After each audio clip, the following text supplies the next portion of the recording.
Hi, I'm Emily.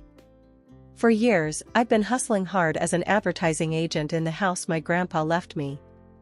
It's a cozy place, full of old memories and a constant reminder of the simple life he loved. I never had much time for dating or romantic stuff, I was too wrapped up in climbing the career ladder. But that all changed the day I stumbled onto Jason's profile online. He wasn't like the other guys who'd just throw a cheesy pickup line and wait for a bite. No, Jason was different. His first message was actually decent, a simple, "Hey, I saw your profile, and it seems like we have a lot in common. Would love to chat and get to know you." And boy, did we chat. Hours flew by like minutes, and it wasn't long before we were setting up our first real-life meet. He suggested a little cafe downtown, quaint and quiet, just the type for a proper conversation. I remember walking in, nervous as hell, but there he was, all smiles. Tall, with that confident stance and a grin that could disarm you in seconds. "Emily? Wow, you're even more stunning than your photos," he said as he stood up to greet me. I couldn't help but blush. "Thanks, Jason. You're not so bad yourself," I replied, trying to play it cool but really feeling the butterflies. We sat and talked about everything, our jobs, our hobbies, our dreams. He owned a small furniture workshop, something he'd built from scratch. "It's tough work, but I love creating things that people will use for years, you know? Gives me a sense of purpose," Jason explained, his eyes lighting up as he spoke. "That's amazing," I said, genuinely impressed. "I spend my days convincing people they need things they probably don't. Your job sounds way more fulfilling." Jason laughed, that hearty, infectious laugh. "Well, everyone needs a good ad now and then. Keeps the world spinning." As we parted ways, he leaned in and gave me a gentle hug. "Take care, Emily. I'll text you." And text he did. Our chats became an everyday thing. We'd share bits of our day, jokes, and even the occasional selfie. Jason was quick to become someone I could lean on, someone who made the stress of my job a little lighter with just a few words. I told my best friend Sarah about him. Over coffee one morning, I couldn't stop gushing. "He's just so real, you know? It's like we've known each other forever." Sarah, ever the skeptic, raised an eyebrow. "Sounds like you've got it bad, Em. Just watch yourself, okay? Guys have a way of seeming perfect at the start." I waved her off, too caught up in my happy bubble. "Nah, Jason's different. You'll see. He's one of the good ones." Little did I know, the coming months would test that belief in ways I never imagined. But back then, all I could think about was the charming man who had so unexpectedly swept me off my feet. It wasn't long before Jason brought up meeting his mom, Helen. He'd always made it clear how tight they were, always chatting about how she raised him alone and stuff. It sounded kinda sweet, so I was game to meet her. We planned a dinner at his place one weekend. I was a bit anxious, but figured a nice meal and a few smiles would win her over easy enough. I even baked my famous apple pie, thinking it'd be a nice touch. When we got to his house, Jason led me inside, calling out, "Mom, we're here." Helen emerged from the kitchen, wiping her hands on her apron. She was a stern-looking woman with sharp eyes that didn't miss a thing. "Jason, there you are. And this must be Emily." "Yeah, Mom, this is her." This is my mom, Helen." "Pleased to meet you," I said, extending my hand and flashing my best polite smile. She shook it, but her grip was cold, her smile kind of forced. "Likewise," she said, quickly turning her attention back to Jason. "Let me look at you. Have you been eating well? You look thin." I stood there, a bit awkward, holding my pie like a shield. Jason laughed it off. "I'm fine, Mom. Emily takes good care of me." That comment seemed to stiffen her up a bit, but she didn't say anything. Instead, she led us to the dining room where everything was set up fancy. Dinner was, well, intense. Helen had made a feast, and every dish was like a statement. Jason loves my beef stew. I'd been making it since he was a boy. Isn't that right, dear? Jason nodded, shoveling in another mouthful. Nobody makes it like you, Mom. The conversation was mostly her asking Jason about his work, his health, every detail of his life.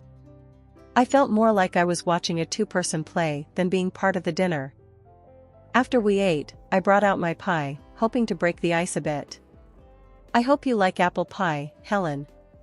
It's kind of my specialty. Helen cut a small piece, tasted it, and put her fork down. It's nice, dear. But I usually prefer something less sweet.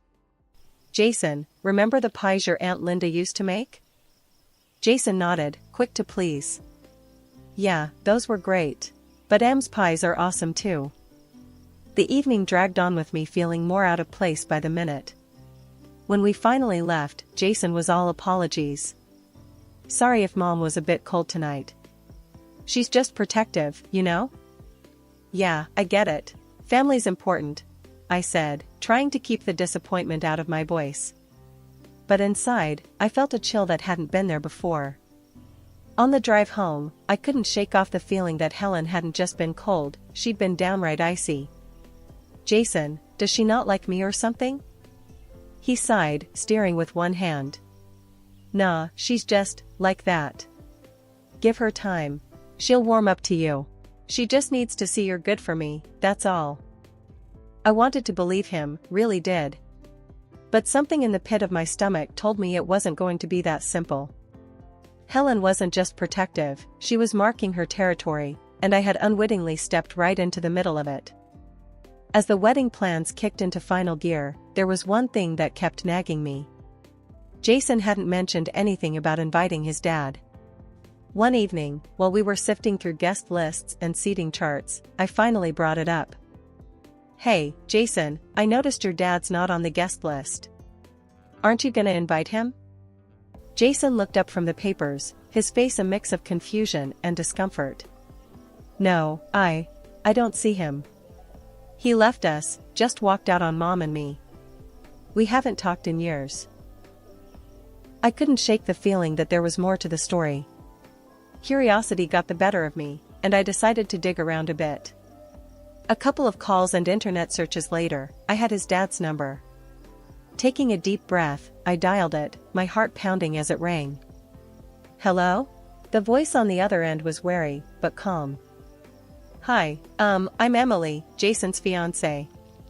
We're getting married soon, and I thought it'd be nice to invite you. There was a pause, long enough to make me think he'd hung up. Then, that's kind of you, Emily. But no, I shouldn't come. It would only stir up old troubles. Just, be careful with Jason and his mom. I hung up, frowning. His words echoed in my mind, but I brushed them off as the ramblings of a man who'd lost touch. Maybe he was bitter, or just out of his mind a bit. Back to the wedding plans. Jason and I were buzzing with ideas, flipping through magazines, picking out colors, tasting cakes. But then Helen got involved, and the whole vibe changed. Emily, dear, I hope you don't mind, but I took the liberty of booking the church, Helen said one afternoon, dropping the news like she was just talking about the weather. I blinked, taken aback. Oh, actually Jason and I were thinking of a beach wedding. She sked softly, shaking her head. No, that won't do at all.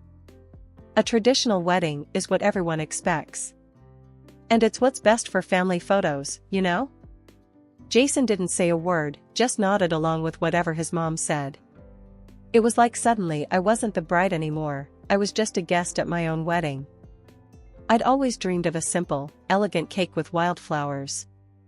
But Helen wanted a 5-tier monster that looked like something out of a fairy tale. Emily, it has to be grand. It's a reflection of our family, Helen insisted, flipping through a catalog she'd brought to the bakery. I took a deep breath. Helen, it's our wedding. Jason's and mine. I feel like I'm losing all say in it. Darling, I'm just trying to make sure it's a day no one will forget. Trust me, you'll thank me later. The wedding day itself was a blur. Helen was everywhere, fixing this, adjusting that. When it came time to cut the cake, she practically elbowed me out of the way. "Let's show them how it's done, Jason," she exclaimed, taking the knife and slicing the cake with a flourish. I stood there, my new husband on one side, his mother on the other, feeling more alone than ever. "Smile, Emily. It's the happiest day of your life," Helen called out, standing between Jason and me, as the photographer snapped away, capturing every moment. My own wedding didn't feel like it was mine at all. It was a Helen production, featuring Emily in supporting role. Life after the wedding was supposed to be blissful, right? Well, not exactly. Everything was great when it was just me and Jason in the house I inherited from my grandpa, except for the weekends when we'd visit his mom, Helen. Those dinners were a constant jab at my cooking skills, or according to Helen, the lack thereof. "You'll never get the seasoning right like I do," Helen would comment as she served her dishes, which Jason always praised to the skies. It stung, and I often left feeling smaller and less competent. 3 months into our marriage, Helen showed up at our doorstep, her suitcases packed, claiming she was too unwell to live alone anymore. "It's just too much, all by myself. I need to be near you, Jason," she explained. Before I could even process the situation, Jason had wrapped his arms around her. "Of course, Mom. This is your home too." Just like that, I was sharing my home with Helen. And not as a guest, she took over. She spent her days lounging on the sofa, flipping through TV channels or commenting on how things were run in the household, never lifting a finger to help. At night, the house felt even smaller. Jason and Helen would sit together, laughing and watching their favorite shows, while I was left alone in the bedroom, feeling like a stranger in my own home. One Saturday, they went out shopping, without me. It was becoming a routine, and the loneliness was eating at me. When they returned, I decided it was time to clear the air. At dinner, I mustered my courage. "Helen, have you thought about when you might go back home?" The room fell silent. Jason's face turned dark. "Are you trying to kick my mom out?" I just thought. My words trailed off under his fierce look. "It's my house too, isn't it?" Helen chimed in, her tone icy, a smirk playing on her lips. I wanted to explain, to make Jason see it wasn't about kicking his mom out, but about finding a balance. He wouldn't hear it, though, storming off to his room while Helen's laughter echoed after him. The next week, I found my old photo albums in the attic. They were ruined, pictures torn, some even with needle holes. I brought them down, my hands trembling as I showed Jason. "Look at this. Can you believe it?" He barely glanced at the photos. "It's probably your fault. You've never taken care of your stuff properly." Helen, overhearing us, just smiled sweetly and continued her knitting, her satisfaction barely concealed. After that, it got worse. My clothes would turn up with stains, my makeup mysteriously ruined. Each incident small enough to seem accidental, but the pattern was clear. Helen was marking her territory, and I was the intruder. After months of tension and subtle sabotages that seemed to escalate daily, I felt like I was nearing my breaking point. I couldn't take it anymore. One evening, after finding another one of my favorite sweaters ruined, I confronted Jason with tears in my eyes. "Jason, I can't do this anymore. Your mom, she's making my life miserable here." He looked at me, seemingly unfazed by my distress. I think you're just stressed. You need a break, some time to relax." Surprised by his calmness but hopeful, I nodded eagerly, wiping away my tears. "Yes, a break sounds wonderful.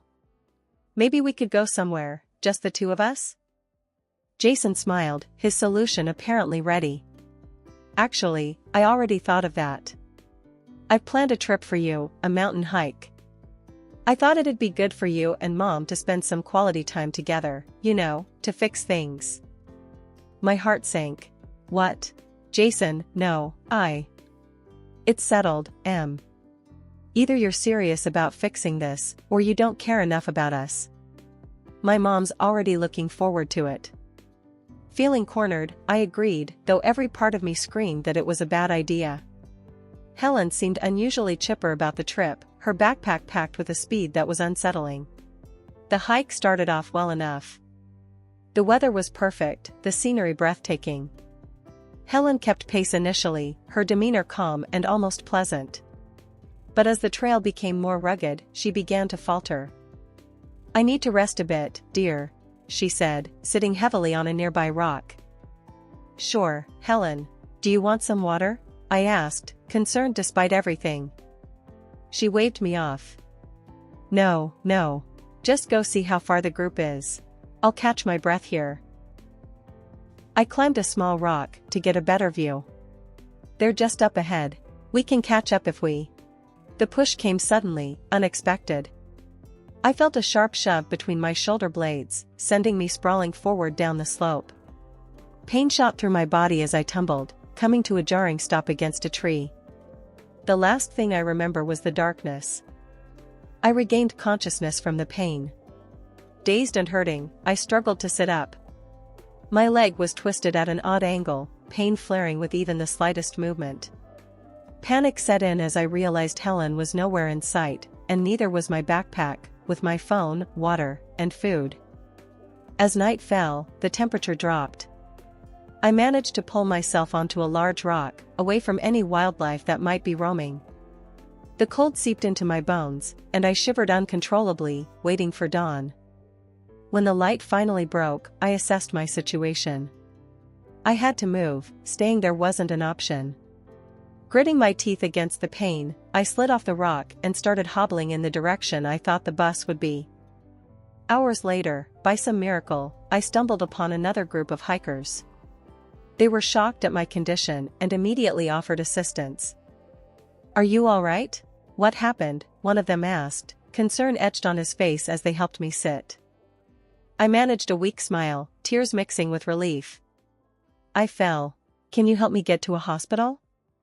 They nodded, supporting me as we made our way back to civilization. The hospital was a blur of faces and questions, but through it all, I knew one thing for sure: Helen had intended to hurt me, and somehow, I had to prove it. My first instinct was to call Jason, to tell him what his mother had done to me in the mountains. I dialed his number, my hands trembling, hoping for some kind of understanding or support. "Jason, it's me. I need to tell you something important. Your mom, she pushed me off a rock and left me there alone. I could have died," I managed to say, my voice cracking. There was a pause on the other end, and then Jason's voice came through, not soft or concerned, but hard and accusing. "Are you out of your mind? My mom told me everything. You left her in the mountains. You're just trying to get her in trouble, because you hate her. You're a liar, Emily." I was stunned. "Jason, no, you have to believe me. I don't want to hear it. I'm done with this drama. Maybe we should just end this, get a divorce or something," he snapped before the line went dead. Tears streamed down my face as I lay back on the hospital bed. I was alone, truly alone, but then I remembered the warning Jason's father had given me before the wedding. I found his number and called him, desperate for someone to believe me. "Hello?" His voice was cautious, but when I explained who I was and what had happened, his tone changed to one of concern. "Oh, Emily, I'm so sorry to hear that. I warned you about Helen, she's always been..." He trailed off, searching for the right words. "She's obsessed with making sure Jason gets everything. She once tried to kill me. Tampered with my car brakes. She wanted me gone so that everything would go to Jason." My heart raced. "Why didn't you go to the police with this? Why didn't you stop her?" It was her word against mine, no proof. "She's cunning, Emily. But we need to stop her now, before she hurts anyone else. I'll come to the hospital. We'll think of something together." Hours later, Jason's father sat by my hospital bed. His face was lined with years of stress, his eyes weary but kind. We leaned close, speaking in hushed tones, trying to piece together a strategy that would bring Helen's actions to light and protect us both from her manipulations. The next morning, I called Sarah, my best friend, and filled her in on what needed to be done. Her job was to drop a hint to Jason that my injuries were life-threatening, that I might not make it. She agreed, her voice heavy with concern but determined to help. "Don't worry, Em. I'll make sure he thinks it's really bad," she assured me. True to her word, the next morning Jason and Helen showed up at my hospital room, their faces a mask of faux concern. I lay there, pretending to be weaker than I was, barely opening my eyes as they entered. Jason hovered at the doorway while Helen came closer, a smirk curling her lips as she leaned in close. "Looks like everything's going according to plan, sweetheart. Soon, all of Emily's money and that lovely house will be ours." Jason, standing a bit behind his mother, added quietly, "I'm tired of her, Mom. Can't wait till this is all over." He kissed Helen on the cheek, an accomplice to her cruelty. My heart hammered in my chest as I heard Helen's words. I pushed her off that rock myself. Told the others she went back down to catch a bus home. It was perfect. That was when my father-in-law chose to enter. He stepped into the room, his presence commanding as he said loudly, "Everything you just said has been recorded." The shock on Jason and Helen's faces was almost satisfying. Jason's eyes widened in disbelief, while Helen's face went pale. What are you talking about?" she stammered. I chose that moment to stop pretending. Sitting up, I fixed them with a steady gaze. "It's over. You're caught." Jason spun around, his confusion turning to anger. "This is a setup. You're trying to trap us." Helen tried to push past her ex-husband to escape, but he blocked her path firmly. "The police are on their way, Helen. There's no running from what you've done." As the reality of their situation sank in, Jason turned to his father, desperation clear in his voice. "If you do this, you'll have no one left. I'm your only son." My father-in-law, his expression unreadable for a moment, then revealed a knowing smile. "Actually, Emily is pregnant. My grandchild will be my heir." The room fell silent, the weight of his words hanging in the air. I watched Jason's face crumble, his schemes and betrayals catching up to him finally. "And all my money, my properties, will go to my grandchild," his father continued, turning his back on his son, his decision final. The police arrived shortly after, taking Helen and Jason away in handcuffs. I handed Jason the divorce papers I had prepared. "You'll answer for everything," I said, my voice steady, despite the turmoil inside me. Watching them being led away, I felt a mix of relief and sorrow. Relief that justice was being served, and sorrow for the love I thought I had found. My father-in-law stood beside me, his hand on my shoulder. "We'll get through this, Emily. You and the baby are my family now." The courtroom was heavy with tension, the kind that seeps into your bones and doesn't let go. Sitting beside my father-in-law, my hand resting lightly on my now visibly pregnant belly, I watched as Helen and Jason were brought in. Helen, ever the proud matriarch, took the stand with a defiant air. Her confession was chilling. "Yes, I did what I thought was necessary for my son's future.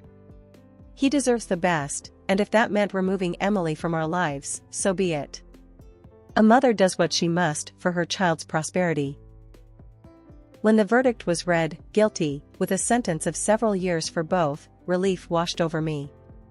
It was over. Justice had been served. A few months later, I gave birth to George.